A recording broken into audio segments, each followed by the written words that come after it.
میری پچھلے سال جنرل قمر جاوید باجوہ سے متعدد تفصیلی ملاقاتیں ہوئیں۔ ان ملاقاتوں کے دوران میں نے ان سے جو بھی پوچھا انہوں نے پوری تفصیل کے ساتھ جواب دیا۔ فیملی سے لے کر ریٹائرمنٹ تک یہ چیزیں بتاتے چلے گئے اور میں سنتا چلا گیا۔ ان ملاقاتوں کے دوران میں نے ان سے مولانا فضل الرحمان کے بارے میں بھی پوچھا تھا۔ ان کا جواب تھا، ہم مولانا کی بہت عزت کرتے ہیں۔ مولانا نے وار آن ٹیرر میں ریاست کا کھل کر ساتھ دیا تھا۔ یہ اس وقت اپنی سائیڈ بدل لیتے تو ملک کو ناقابل تلافی نقصان پہنچتا۔ دوسرا، کے پی کے اور بلوچستان میں ان کی فالوئنگ ہے، لوگ ان سے عقیدت رکھتے ہیں اور فوج مذہبی لوگوں اور قوم پر احسان کرنے والوں کا احترام کرتی ہے، لہٰذا میرے دل میں بھی ان کے لیے احترام تھا۔ میں نے ان سے پوچھا، آپ کی مولانا سے کتنی ملاقاتیں ہوئیں؟ ان کا جواب تھا، میری ان سے 4 تفصیلی ملاقاتیں ہوئی تھیں۔ پہلی ملاقات 2018 میں ہوئی۔ شاہد خاقان عباسی اس وقت وزیر اعظم تھے۔ فاٹا کا مرجر ہو رہا تھا، مولانا انضمام کے خلاف تھے، اس سے ان کی سیٹیں کم ہو رہی تھیں۔ مولانا نہیں مان رہے تھے۔ وزیر اعظم نے مجھے بلایا، میں اور D G I S I general Naveed Mukhtar وزیر اعظم آفس چلے گئے۔ مولانا اور عبدالغفور حیدری اپنے موقف پر ڈٹے ہوئے تھے۔ ہمارے پاس کوئی دوسرا آپشن نہیں تھا، حکومت کی مدت ختم ہو رہی تھی۔ اگر اس وقت مرجر نہ ہوتا تو پھر ہماری ساری محنت ضائع ہو جاتی، لہٰذا ہم نے جیسے تیسے مولانا کو منا لیا، لیکن مولانا میرے ساتھ ناراض ہو گئے۔ میری ان کے ساتھ دوسری ملاقات 2019 کی گرمیوں میں ہوئی۔ جنرل فیض حمید نے مجھ سے کہا، سر مولانا آپ کے ساتھ ملنا چاہتے ہیں۔ میں نے انہیں بلا لیا۔ یوں مولانا اور مولانا عبدالغفور حیدری جنرل فیض حمید کے ساتھ میرے گھر تشریف لے آئے۔ یہ ملاقات اچھی نہیں رہی، اس میں میری مولانا سے ٹھیک ٹھاک تلخ کلامی ہو گئی۔ مولانا چاہتے تھے ہم اپوزیشن کو قومی اسمبلی سے استعفوں کے لیے مجبور کریں۔ ان کا کہنا تھا، آپ آصف علی زرداری اور شہباز شریف سے کہیں یہ استعفیٰ دے دیں۔ میں نے جواب دیا، میں ان کو کہنے والا کون ہوتا ہوں، یہ ان کا اپنا فیصلہ ہے، لیکن مولانا ہم پر زور دے رہے تھے، جس کی وجہ سے میری ان سے جھڑپ ہو گئی۔ مولانا کو یہ بھی اعتراض تھا، انہیں ڈی آئی خان سے ہرایا گیا تھا، جبکہ اصل صورتحال یہ تھی، علی امین گنڈا پور وہاں واقعی مضبوط تھا اور مولانا اس کا مقابلہ نہیں کر پائے تھے۔ بہرحال جنرل فیض حمید نے درمیان میں آ کر ماحول ٹھنڈا کیا۔ میٹنگ کے آخر میں مولانا نے جنرل فیض حمید اور مولانا حیدری کو باہر بھجوا دیا۔ ہم کمرے میں اکیلے رہ گئے تو مولانا نے میرے گھٹنے پکڑ لیے۔ میں گھٹنے چھڑاتا رہا، لیکن مولانا نے مجھے ہلنے نہیں دیا۔ جنرل باجوہ خاموش ہو گئے۔ میں نے اس کے بعد پوچھا، مولانا آپ سے کیا منوانا چاہتے تھے؟ جنرل باجوہ کا جواب تھا، آپ اسے چھوڑیں، یہ میری اور مولانا کی ذاتی گفتگو تھی۔ میں نے اصرار کیا تو جنرل باجوہ نے مجھ سے وعدہ لیا، آپ یہ بات لکھیں گے اور نہ کسی کو بتائیں گے۔ میں نے وعدہ کر لیا اور میں آج تک اس وعدے کی پابندی کر رہا ہوں۔ جنرل باجوہ کا کہنا تھا، میری مولانا سے تیسری ملاقات 2019 میں اس وقت ہوئی جب یہ لانگ مارچ لے کر اسلام آباد آئے۔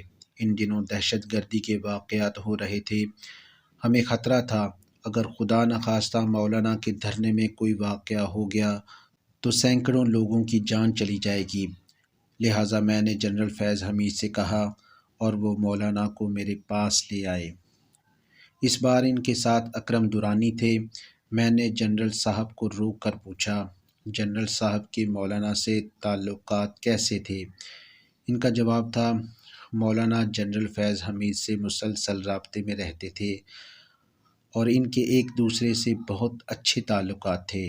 بہرحال مولانا تشریف لائے اور میں نے ان سے عرض کیا، آپ حکومت کو کمزور کیوں کر رہے ہیں؟ اس سے ملک کمزور ہو جائے گا، آپ قوم پر رحم کریں۔ مولانا کا جواب تھا، آپ عمران خان سے استعفیٰ لے لیں اور حکومت کو فارغ کر دیں۔ میں نے ان سے ایک بار پھر کہا، میں وزیر اعظم سے استعفیٰ لینے والا کون ہوتا ہوں؟ میرا لہجہ ذرا سخت تھا۔ چنانچہ میری مولانا سے اس بار بھی تلخ کلامی ہو گئی، لیکن صورتحال پچھلی مرتبہ جتنی ٹینس نہیں تھی۔ میں چاہتا تھا مولانا دھرنا ختم کر کے واپس چلے جائیں اور حکومت چلنے دیں، لیکن مولانا نہیں مان رہے تھے، لہٰذا یہ میٹنگ ختم ہو گئی۔ میں نے پوچھا، کیا مولانا نے آپ کو انکار کر دیا تھا؟ جنرل باجوہ کا کہنا تھا، مولانا نے سیدھا جواب نہیں دیا تھا، وہ بات گول مول کر کے نکل گئے تھے۔ جنرل فیض حمید نے اس کے بعد مجھ سے کہا، آپ یہ معاملہ مجھ پر چھوڑ دیں، میں مولانا کو منا لوں گا۔ اور پھر واقعی مولانا چند دن کے بعد دھرنا ختم کر کے واپس چلے گئے۔ مجھے بعد ازاں جنرل فیض حمید نے بتایا، سر میں نے چودھری شجاعت اور پرویز الہی سے بات کی تھی، انہوں نے مولانا سے رابطہ کر کے انہیں دھرنا ختم کرنے پر راضی کر لیا۔ میری ریڈنگ تھی، مولانا کو محسوس ہوا ہوگا دھرنے سے حکومت پر کوئی خاص ڈنٹ نہیں پڑ رہا، لہٰذا انہیں کوئی سیف پیسج چاہیے تھا، اور جنرل فیض حمید نے چودھری برادران کے ذریعے انہیں وہ پیسج دے دیا، اور شاید ان لوگوں نے انہیں کوئی گولی بھی کرائی ہوگی، جو عموماً ایسے حالات میں کرائی جاتی ہے۔ بہرحال یوں دھرنا ختم ہو گیا۔ جنرل باجوہ نے اس کے بعد مجھے بتایا، میری مولانا سے آخری ملاقات 26 مارچ 2022 کو اسلام آباد کے بی میس ہوٹل میں ہوئی تھی۔ مجھے عمران خان نے پرویز خٹک کے ذریعے وزیر اعظم ہاؤس بلایا۔ جنرل ندیم انجم بھی میرے ساتھ تھے۔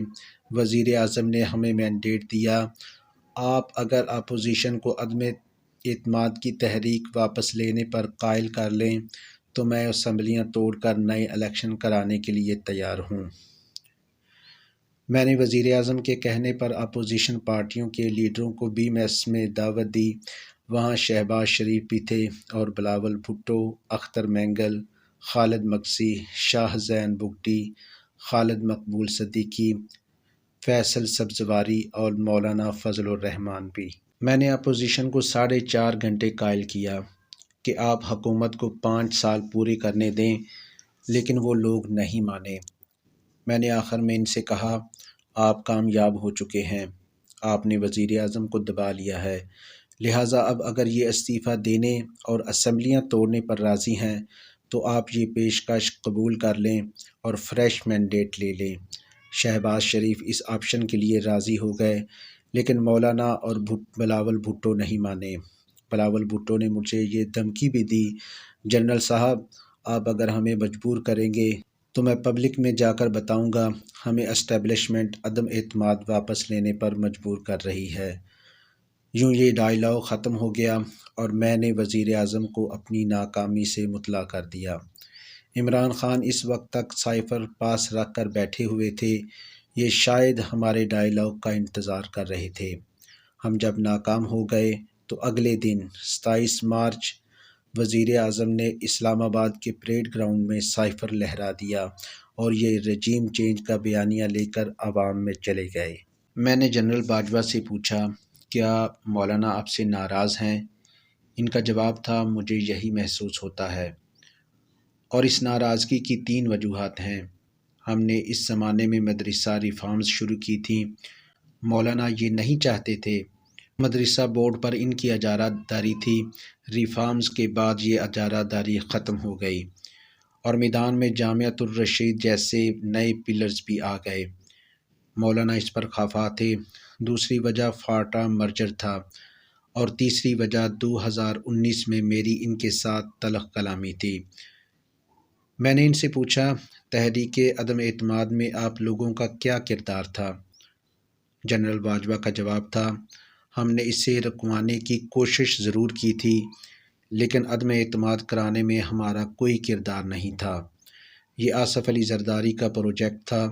مارچ 2021 میں سینٹ کے الیکشن میں جب یوسف رضا گیلانی جیت گئے اور عمران خان کے وزیر خزانہ حفیظ شیخ ہار گئے تو آصف علی زرداری بھانپ گئے۔ فوج اب حکومت کی پشپناہی سے ہٹ گئی، چنانچہ یہ ایکٹیو ہو گئے۔ میں نے کہا لیکن اسٹیبلشمنٹ نے 6 مارچ 2021 کے ووٹ آف کانفیڈنس میں حکومت کا ساتھ دیا تھا۔ جنرل باجوہ نے تسلیم کیا، ہاں یہ بات درست ہے، ہم نے اعتماد کے ووٹ میں حکومت کی مدد کی تھی، لیکن یہ ہماری طرف سے آخری سپورٹ تھی۔ جس کے بعد زرداری صاحب نے پوری اپوزیشن اکٹھی کر لی، مولانا پی ڈی ایم کے سربراہ تھے، یہ سارا کام ان کی سربراہی میں ہوا تھا۔ تحریک عدم اعتماد کے وقت جنرل فیض حمید کور کمانڈر پشاور تھے اور یہ اس گیم سے آؤٹ تھے۔ میں افغانستان کے ایشو میں زیادہ مصروف ہو گیا تھا۔ میں اس پکچر میں اس وقت دوبارہ آیا جب وزیر اعظم نے مجھے اس میں انوالو کیا۔ نوٹ: میں نے فیکٹس کی تصدیق کے لیے ایک درمیانی ذریعے سے جنرل باجوہ سے رابطہ کیا۔ میں ان کا مشکور ہوں، انہوں نے نہ صرف ان فیکٹس کی تصدیق کر دی بلکہ یہ بھی کہا، میں حلفاً اقرار کرتا ہوں مولانا فضل الرحمان غلط بیانی کر رہے ہیں، یہ خود حلف دے دیں یا مجھ سے لے لیں یا پھر اپنے دعوے کے ثبوت میں کوئی ایک گواہ لے آئیں، میں ہر سزا بھگتنے کے لیے تیار ہوں۔